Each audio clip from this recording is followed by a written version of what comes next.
அற்பற்ற ஆசை துறந்து அன்றாடம் உனை வணங்கி சரணமும் அடையும் பொருள் நீயே மாதேவா தேவா.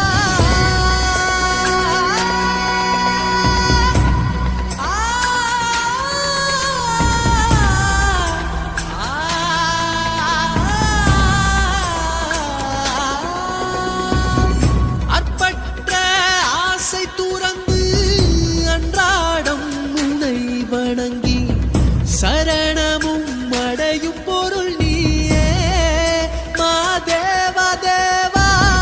ஆள் கொண்ட சபலம் தீர எப்போதும் நாமம் சொல்